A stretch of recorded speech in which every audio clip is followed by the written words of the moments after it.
इब्ने आदम इसलिए नहीं आया कि खिदमत ले, बल्कि इसलिए कि खिदमत करे और अपनी जान बथेरों के बदले फिदिया में दे। आइए मेरे साथ कलाम मुकद्दस में से पढ़िए मत्ती की इंजील 20 बाब पहली आयत से 34 आयत तक, सफ़ा नंबर 23 और 24। मत्ती 20 बाब पहली आयत से 34 आयत तक। कलाम मुकद्दस में यूं मरकूम है, क्योंकि आसमान की बादशाही उस घर के मालिक की मानिंद है जो सवेरे निकला ताकि अपने ताकिस्तान में मजदूर लगाए, और उसने मजदूरों से 1 दिनार रोज़ ठहरा कर उन्हें अपने ताकिस्तान में भेज दिया। फिर पहर दिन चढ़े के करीब निकलकर उसने औरों को बाजार में बेकार खड़े देखा और उनसे कहा, तुम भी ताकिस्तान में चले जाओ, जो वाजिब है तुमको दूंगा। बस वो चले गए। फिर उसने दोपहर और तीसरे पहर के करीब निकलकर वैसा ही किया, और कोई 1 घंटा दिन रहे। फिर निकलकर औरों को खड़े पाया और उनसे कहा, तुम क्यों यहाँ तमाम दिन बेकार खड़े रहे? उन्होंने उससे कहा, इसलिए कि किसी ने हमको मजदूरी पर नहीं लगाया। उसने उनसे कहा, तुम भी ताकिस्तान में चले जाओ। जब शाम हुई तो ताकिस्तान के मालिक ने अपने कारिंदा से कहा कि मजदूरों को बुला और पिछलों से लेकर पहलों तक उनकी मजदूरी दे दे। जब वो आए जो घंटा भर दिन रहे लगाए गए थे, तो उनको 1-1 दिनार मिला। जब पहले मजदूर आए तो उन्होंने ये समझा कि हमको ज़्यादा मिलेगा, और उनको भी 1 दिनार मिला। जब मिला तो घर के मालिक से ये कहकर शिकायत करने लगे कि इन पिछलों ने 1 ही घंटा काम किया है और तूने इनको हमारे बराबर कर दिया, जिन्होंने दिन भर का बोझ उठाया और सख्त धूप सही। उसने जवाब देकर उनमें से एक से कहा, मियाँ, मैंने तेरे साथ बेइंसाफ़ी नहीं करता। उसने जवाब देकर उनमें से एक से कहा, मियाँ, मैं तेरे साथ बेइंसाफ़ी नहीं करता। क्या तेरा मुझसे 1 दिनार नहीं ठहरा था? जो तेरा है उठा ले और चला जा। मेरी मर्जी ये है कि जितना तुझे देता हूँ इस पिछले को भी उतना ही दूँ। क्या मुझे रवा नहीं कि अपने माल से जो चाहूँ सो करूँ? या तू इसलिए कि मैं नेक हूँ बुरी नज़र से देखता है? इसी तरह आखिर अव्वल हो जाएंगे और अव्वल आखिर। और यरूशलेम जाते हुए यीशु 12 शागिर्दों को अलग ले गया और राह में उनसे कहा, देखो, हम यरूशलेम को जाते हैं और इब्ने आदम सरदार काहिनों और फक्कियों के हवाला किया जाएगा, और वो उसके कत्ल का हुक्म देंगे और उसे गैर कौमों के हवाला करेंगे, ताकि वो उसे ठट्ठों में उड़ाएं और कोड़े मारें और मसलूब करें, और वो तीसरे दिन जिंदा किया जाएगा।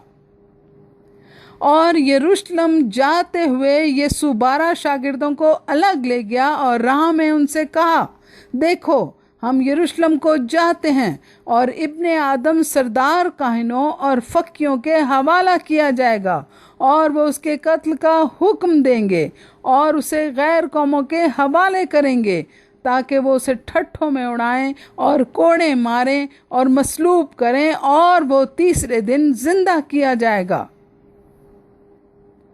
उस वक्त जब्दी के बेटों की माँ ने अपने बेटों के साथ उसके सामने आकर सिजदा किया और उससे कुछ अर्ज करने लगी। उसने उससे कहा, तू क्या चाहती है? उसने उससे कहा, फरमा कि ये मेरे दोनों बेटे तेरी बादशाही में तेरी दाईं और बाईं तरफ बैठें। यीशु ने जवाब में कहा, तुम नहीं जानते कि क्या मांगते हो? जो प्याला मैं पीने को हूँ, क्या तुम पी सकते हो? उन्होंने उससे कहा, पी सकते हैं। उसने उनसे कहा, मेरा प्याला तो पियोगे, लेकिन अपने दाएं बाएं किसी को बिठाना मेरा काम नहीं, मगर जिनके लिए मेरे बाप की तरफ से तैयार किया गया है उन्हीं के लिए है। उसने उनसे कहा, मेरा प्याला तो पियोगे, लेकिन अपने दाएं बाएं किसी को बिठाना मेरा काम नहीं, मगर जिनके लिए मेरे बाप की तरफ से तैयार किया गया है उन्हीं के लिए है।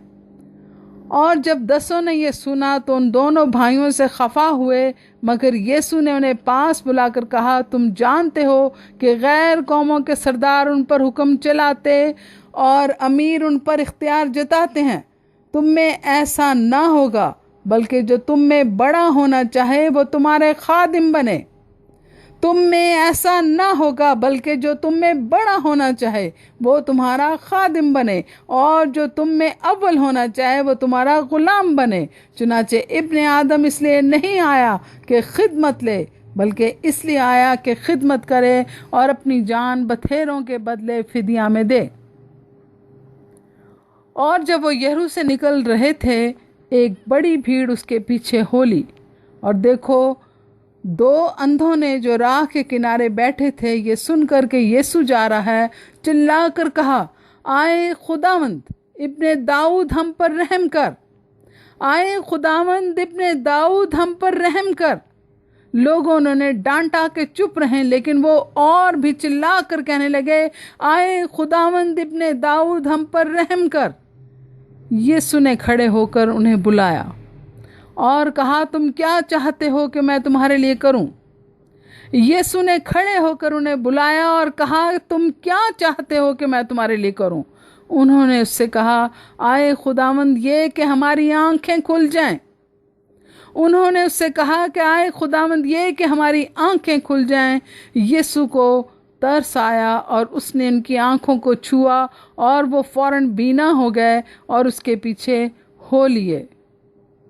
और देखो, 2 अंधों ने जो राह के किनारे बैठे थे, ये सुन करके यीशु जा रहा है, चिल्ला कर कहा, आए खुदावंद इब्ने दाऊद हम पर रहम कर। लोगों ने डांटा के चुप रहे, लेकिन वो और भी चिल्ला कर कहने लगे, आए खुदावंद इब्ने दाऊद हम पर रहम कर। यीशु ने खड़े होकर उन्हें बुलाया और कहा, तुम क्या चाहते हो कि मैं तुम्हारे लिए करूं? उन्होंने उससे कहा, आए खुदावंद ये कि हमारी आंखें खुल जाएं। आए खुदावंद ये कि हमारी आंखें खुल जाएं। यीशु को तरस आया और उसने उनकी आंखों को छुआ और वो फौरन बीना हो गए और उसके पीछे हो लिए। आमीन।